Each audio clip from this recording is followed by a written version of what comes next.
I read 32 books in the first quarter of the year, so let's talk about them.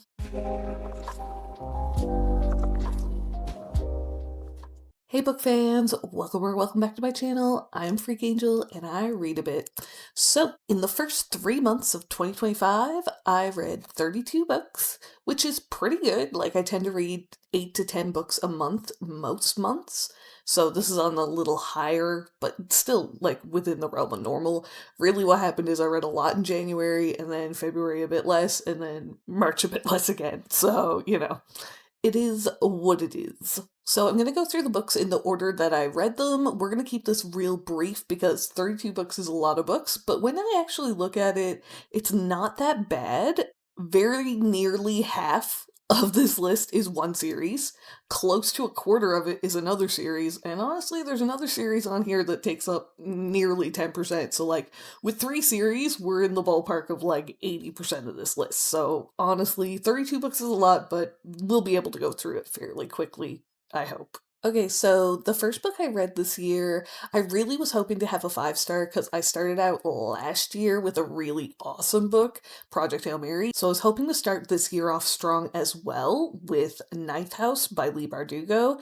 And honestly, I really enjoyed this book, but I haven't picked up the second one yet, Hellbent. Sadly, it wasn't a 5 star for me, but I did really, really enjoy it, and I definitely am going to continue the series. I really enjoyed the atmosphere, I really enjoyed the setting, I loved Darlington. Like, this book needed more Darlington. And it's the Alex Stern series, but who would have guessed that Alex stood for Galaxy Stern? Like, come on.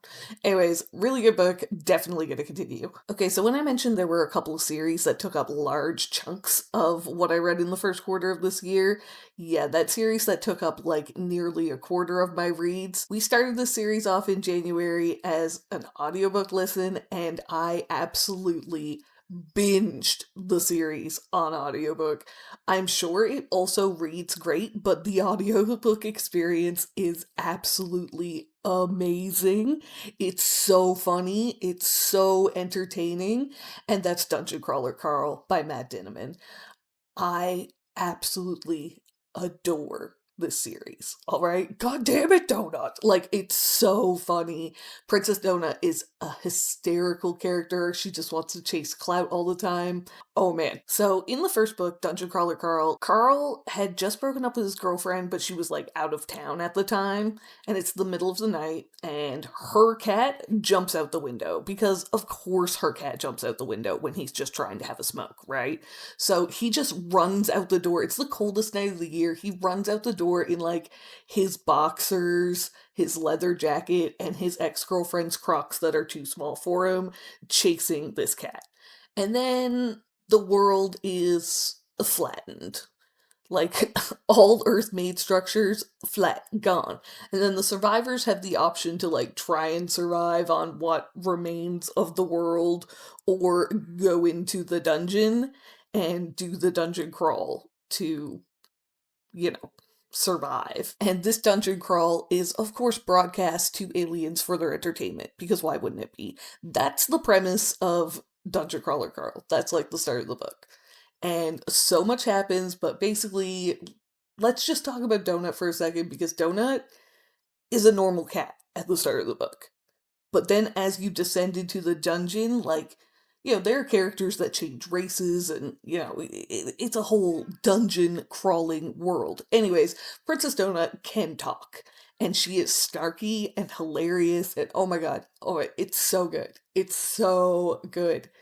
Absolutely hysterical. I loved it. So yeah, second book that we had, Dungeon Crawler Carl, amazing. Highly, highly recommend. All right, moving on to the next one. So we all know what came out in January, all right? Onyx Storm came out. So, of course, I did a reread of Fourth Wing and Iron Flame. I had physically read them previous to this, but I had never listened to the audio. So, in this instance, for my reread for the Onyx Storm release, I listened to the first two on audio. Not the graphic audio, just the normal.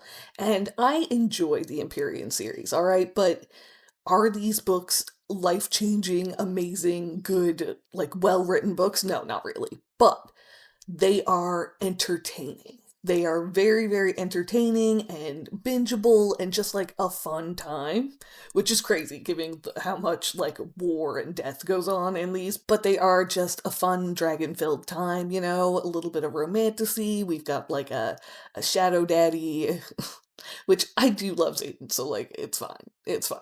But, you know, I enjoy the series much more for the dragons than for the romance, you know? And Violet with her lightning O's, like, I'm, I am pained. I am pained by it. Just a little bit, you know? But I still really love the series, so it is what it is. Sometimes we have our guilty pleasure reads. So I got through my reread listens of Fourth Wing and Iron Flame a little faster than I expected to, and finished them before I actually had my copy of Onyx Storm. So I continued with Dungeon Crawler Carl. I listened to Carl's Doomsday scenario, which is, you know, the second book. This is where things get a little explodey for Carl. Let's just put it that way. I'm gonna try not to like spoil too many things for you, but there's a lot. Okay, it's very unhinged and irreverent humor, and it's genuinely hilarious. But the deeper you go into the series, things actually like this becomes a bit of a political fantasy, and I don't mean just like a bit of a political fantasy. Like things things get real intense. But yeah. Carl's Doomsday scenario was book 2. Again, really thoroughly enjoyed it. Then I listened to book 3. Again, I listened to the entire series. The audiobook experience is so good. It's narrated by Jeff Hayes, and he does a phenomenal job. It's so good. I think my favorite, like, as much as I love Donut, I love the AI that runs the game and gives you all the achievement announcements. And he's like, "No achievement!"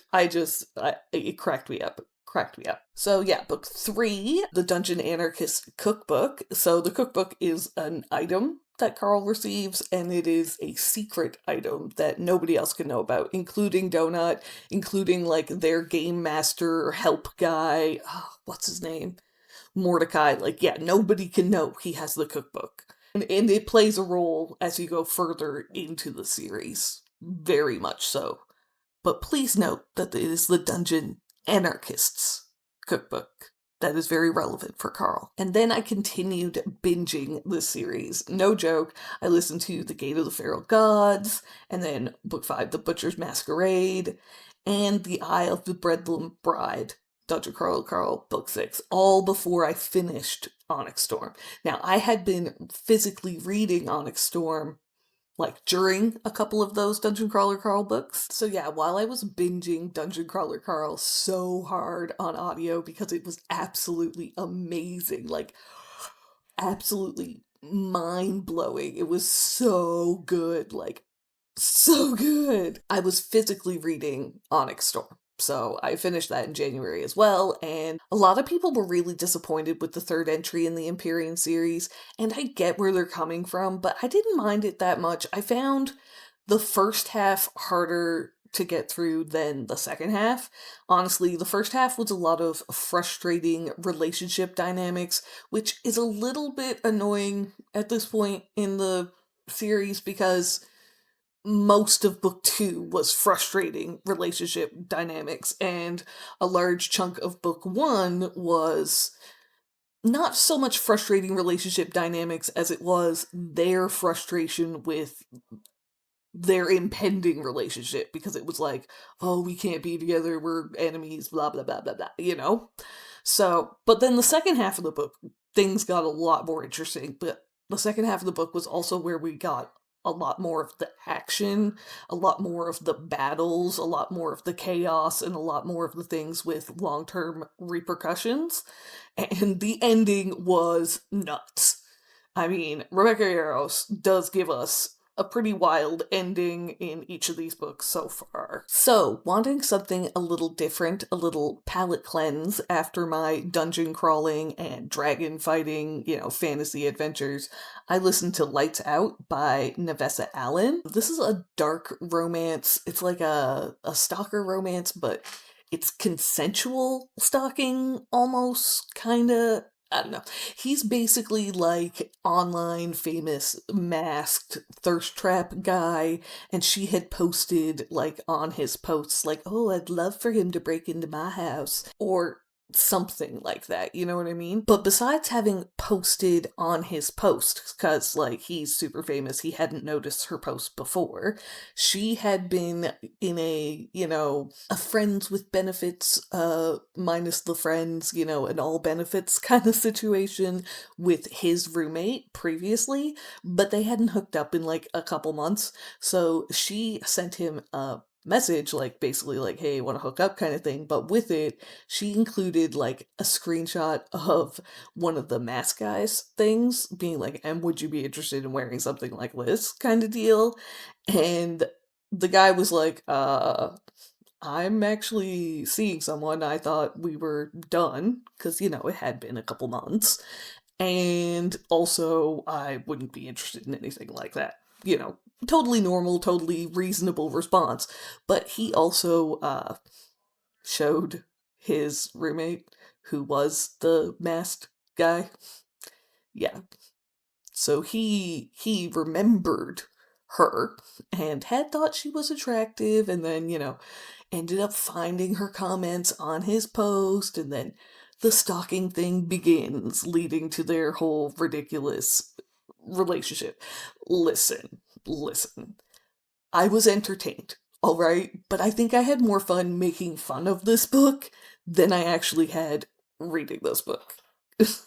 Like, understand me when I say that I had to suspend my disbelief more with this book than I do with most high fantasy or sci fi that I read. It's actually that crazy. Like, that insane. So, yeah, do with that information what you will. All right, next up we have me starting the series that takes up very nearly half of this list. I listened to Stormfront by Jim Butcher. It's the first in the Dresden Files. The audiobooks are narrated by James Marsters, so, Spike from Buffy, which fun, love that. I have had multiple friends over the years telling me to read the Dresden Files, that I would really like it, and honestly, if any of them had mentioned to me how much vampire stuff was involved with this series, I probably would have gotten to it sooner. You know what I mean? My friends also did tell me that, generally speaking, the first couple books aren't as good as the rest of the series, so I was forewarned going into it that, like, the first book isn't the best. And truthfully, Stormfront, like, it was fine. Honestly, I expected it to be a bit worse from, like, how much I was warned about it. Generally speaking, it does a pretty good job of introducing you to the world and our main character, Harry. Harry is a wizard detective in Chicago. And it also gives us a couple of our, like, recurring main side characters. Most importantly, Karen Murphy, like, local special investigations cop, so she's aware of the paranormal world, but not actually in it. And I'm relatively certain from what I remember, the first book we do deal with vampires. It's definitely vampires in the first book. I think Red Court, perhaps. Honestly, I've been listening to this series pretty much, like, nonstop from late January till present. I'm not quite finished yet. So the books kind of blend together for me a little bit in terms of what happens in which one. But I remember it was a good introduction to the world, and honestly, it's a fun time. I'm enjoying the series. And then my final read in January was Emily Wilde's Encyclopaedia of Faeries, and I loved it. I loved it. It was so good. I have had very mixed results when it comes to reading like cozy fantasy. Like, people loved Legends of Lattes, and I just thought it was kind of like fine, you know what I mean? So I wasn't sure how I was going to feel about Emily Wilde's Encyclopedia of Fairies. I've had some friends who loved it. It was one of their favorite books the year it came out, and other friends told me they DNF'd it because they thought it was absolutely boring and nothing happened. But I really, really enjoyed it. I loved Wendell. I loved Wendell so much. He's so quirky and strange little fey dude, and all his little, like, fabric. I don't know. I mean, I did a textiles college kind of thing a few years back, so maybe that just, like, resonated with me, but I loved Wendell. I loved this story. I can't wait to continue on, though I haven't yet. I definitely am continuing this series. Alright, moving into February, I started off with Full Moon by Jim Butcher. It's the second book in the Dresden Files series. I didn't do any of the, little in-between novellas or short stories or anything like that. I just did the main books in the series. And from what I remember, this one was the one with a strong werewolf focus. We learned about various types of werewolves, and the main big one was a loup-garou.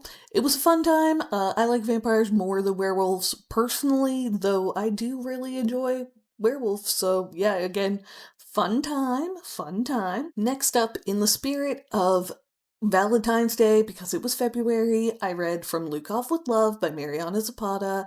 It was the first Mariana Zapata book that I had read, and all I knew going into it is that it involved figure skaters and that Mariana Zapata is the queen of slow burn. And honestly, that's pretty much all you need to know going into it. It's pretty long for a contemporary romance, but I did enjoy it. It wasn't anything crazy. It definitely wasn't anywhere near a 5-star for me, but I did enjoy it, and I probably will read from her again. I do like the slow burn nature, and I do enjoy sports in contemporary romance. Contemporary romance is not the top genre that I read. You know what I mean? For me, it goes fantasy, romantasy, sci-fi, then romance, and then some mystery thrillers for the most part. So, but I did have a good time, and I don't remember particularly disliking either of the main characters. So that's always promising. That's always a good thing. And then I continued with the Dresden Files. So I listened to Grave Peril, Summer Night, and Death Masks, all by Jim Butcher. So Grave Peril, we were dealing with a lot of ghosts invading the city. Summer Night was where we had some dealings with the Fae, and we got to meet the Summer Lady and the Winter Lady. And there's a Summer Night and a Winter Night, which that all becomes very relevant in later books. But, so we had some Fae dealings, and then in Death Masks, I believe that's the one with the duel with a vampire lord guy. I don't know, this duel was supposed to, end the war between the wizards and the vampires that was caused by Harry in an earlier book. Yeah, a lot goes down, across the series as a whole. And then I paused listening to the Dresden Files for the 7th Dungeon Crawler Carl book because the audiobook didn't come out until February. So I listened to it as soon as I could. As soon as it came out, I was on that. And that's This Inevitable Ruin. This was so anticipated for me because I had just binged the whole series the month before, and this one we're dealing with faction wars, which has been hyped up throughout the entire series. I'm not going to get into what it is because I don't want to spoil anything, at this point it's 7 books into the series, but I will say it did not play out how I expected it to, at all. It was still, wild and an awesome book, and I loved it. And I know some people have some kind of mixed feelings on this one, and I don't know if that's perhaps they were expecting something different like I was. I really did expect Faction Wars to play out differently than it did, but it was still awesome. It was so good. Anyway, so that was This Inevitable Ruin, Dungeon Crawler Carl, Book 7 by Matt Dinniman. So yeah, now I'm entirely caught up on Dungeon Crawler Carl, which makes me both happy because, I wanted to consume it all, but also sad because, there's no more for me to consume until the next book comes out. It's so good that I would be willing to reread it, now. And I never reread things that quickly. It's pretty rare for me to read the same book twice in the same year, you know what I mean? And honestly, if someone was like, hey, want a buddy read Dungeon Crawler Carl? I'd be like, yeah, let's do it. Let's go. It's so good. It's so funny.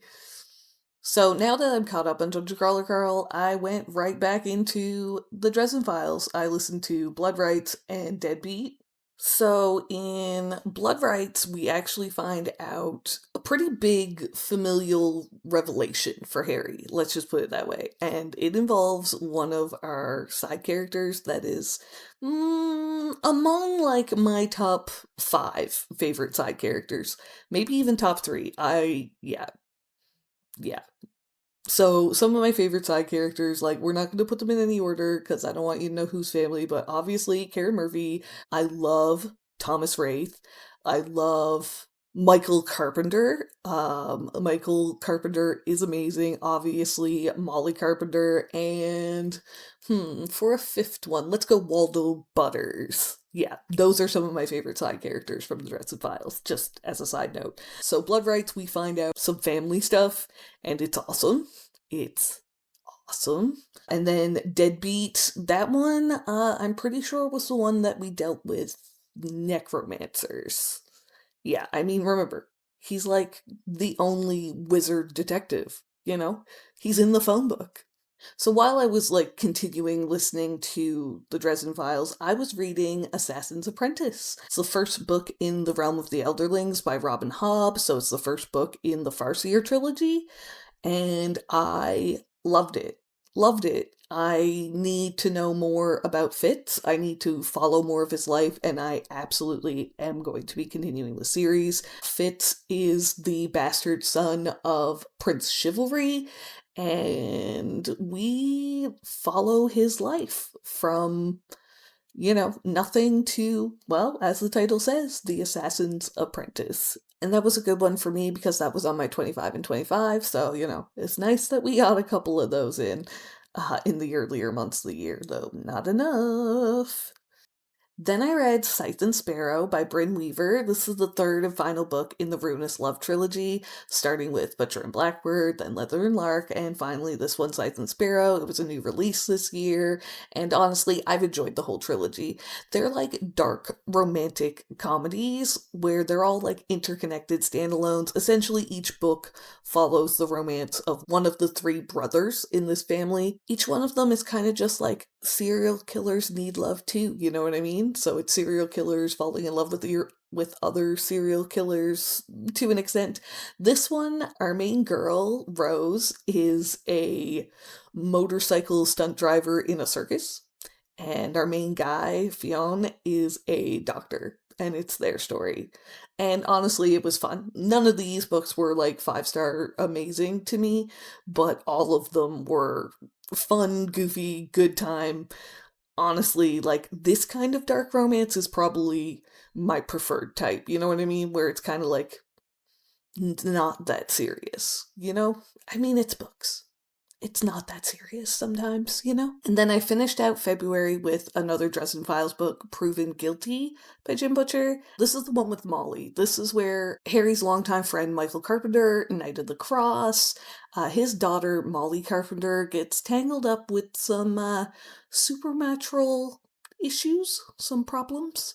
And yeah, she ends up going to Harry for help because, she's a teenager and Harry's a wizard that is a friend of the family, so why wouldn't you go to him for help? You know what I mean? We also spend some time at a horror convention in this one.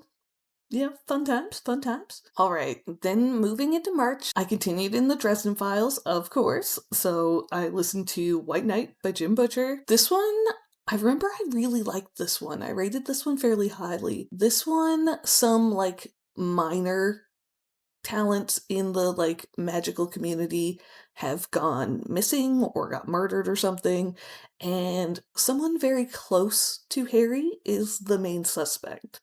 And obviously, Harry doesn't believe that they're the one doing it, so he's on the case to try to prove the innocence of his buddy. Have I mentioned Harry's pets? In the first few books, it's his cat, Mister, and later in the series, he still has his cat, Mister, but he gets this temple dog, Mouse. Calls him Mouse when he's a little puppy, and then he grows up to be massive. I love Mouse. I love Mouse. I love Mouse. Supernatural doggo best friend guy. Yeah, Mouse is awesome. Mouse is the best. Okay, then I read Deep End, the new release by Miss Allie Hazelwood. This is a swimming romance between a diver and a swimmer. It's a college romance kind of situation. A lot of people really didn't like this one compared to, how much love some of Allie Hazelwood's other work gets. I've seen a lot of people really hating on it, but I didn't mind it that much. I mean, I will say it kind of marketed itself as being a book that was about a kind of kink relationship, and honestly I liked the way they discussed the kink between them a little bit here and there, but in terms of the amount of kink that was actually in the spicy scenes, it was pretty, let's say, tame. All right. But I didn't mind the book. I definitely wasn't my favorite Allie Hazelwood, but it wasn't that bad. Honestly, as much as people have been shitting on it, it really wasn't that bad. You know what I mean? It was fine. So March is my birthday month, and I took a few days off work around my birthday, as I tend to do, just a few little vacation days, and during that time, I reread The Hobbit. Alright, The Hobbit is one of my all-time, long-time favorite comfort reads. I just love the Hobbits and the Shire, and I know we leave the Shire pretty early on, but I love The Hobbit and Lord of the Rings. You know what I mean? Guaranteed 5-star every time for me, And sometimes you just want to vibe in your all-time favorite comfort reads, and that's what I did. I reread The Hobbit, and I loved it. Then I read Wildfire by Hannah Grace. This is the second book in the, what is it? Maple Hills? Something Hills. I think it's Maple Hills. I don't know. It's a sports romance kind of series. So this is the second book. The first book was the massively popular Icebreaker. I read that a couple years ago. I don't think it was last year. I think it was the year before. I didn't love it as much as a lot of people did, but I didn't hate it either. I was this is fine. This is a book that I read. But this is the second book, and this one doesn't really focus on the sport as much. So our main guy is a hockey player, like Nate was in the first book, but in this one, they have a little fling at the end of the term before summer break. And then they go off to summer break, where our main girlie is going to be working at this summer camp where she had spent time growing up. It was her favorite place. And the guy, the hookup guy, the hockey hookup guy, yeah, he's also working there for the summer. So, there's our setup for a book. You've got our awkward moment of them both being there after having just hooked up, and then, they're at this camp where there's not supposed to be any fraternization between the camp counselors, so, it's all forbidden in that kind of sense. Anyways, this book was fine. Again, like Icebreaker, I didn't love it. I didn't hate it. The third book, Daydream, I probably will read it. I own it. It's on my shelf, so at some point I'll end up picking it up, but I'm not crazy gaga about the series, dying to read it, so I don't imagine it'll be anytime soon. It'll be sometime when I want some kind of fluffy brain candy, shut your brain off, a palate cleanser kind of read. That's how I feel about the series. And then I finished out March with a handful more Dresden Files reads. So I listened to Small Favor, Turncoat, Changes, and Ghost Story. So again, I don't want to get too much into these because by this point we are deep into the series and I don't want to give you major spoilers, but we get some dealings with the Fae. We have to investigate the White Council, so that's the Council of Wizards that Harry is a part of and has to answer to, and we have massive familial revelation for Harry regarding a past relationship with a side character from early in the series who we hadn't seen in some books. And then, Ghost Story, the last book that I read in March, the last one that I listened to from the Dresden Files in Q1. Well, little bit of a disappointing note to end the quarter on, but not really. Okay, so in terms of the overarching series plot, to me, this book is entirely a filler book. It could have been skipped. There were a few little bits of past information and stuff that we would have needed. There were some things in it that we needed to know, but they could have been fit into the previous book and the next book in a way that would have made sense. However, saying that it's a filler book is kind of crazy because as a book, I actually really liked it. Like, I really liked the story. It's called Ghost Story, and it does very much involve ghosts for Harry. Changes was amazing, the one before this, but the ending pissed me off. And then the next book was essentially a filler book, but I really liked it. And while it was outside of quarter one, I won't get into it, but the next couple books in the series, Cold Days, Skin Game, Peace Talks, Battleground, they all good, alright? But I didn't read those in quarter one, so we're not gonna get into it. So yeah, Ghost Story, filler book, but still a really fun time. So, those were the 32 books that I read in the first 3 months of 2025. My favorite ones would have probably been, well, obviously The Hobbit, because it's one of my all-time favorites. Emily Wilde's Encyclopedia of Faeries definitely would be up there. The entire Dungeon Crawler Carl series, like the whole series, so good. And Assassin's Apprentice definitely would be high up there. And, probably one of the Dresden Files ones. Probably Changes or maybe even White Knight. But anyways, those would be like the best books from the quarter, and least favorite books from the quarter. Lights Out, Wildfire, and possibly even Deep End. But honestly, like, none of them were really that bad, you know what I mean? I had a good quarter for 2025. I have a good start to the year. So let's keep the momentum going and keep the good reading strong for the rest of the year. So if you like this video or any of the books that I talked about in this video, be sure to drop a like, comment down below if you've read any of these books, or if you want to chat about anything you've been reading in 2025, I'd love to hear from you, and subscribe for more bookish content to come in the future. I'd love to have you. Bye-bye!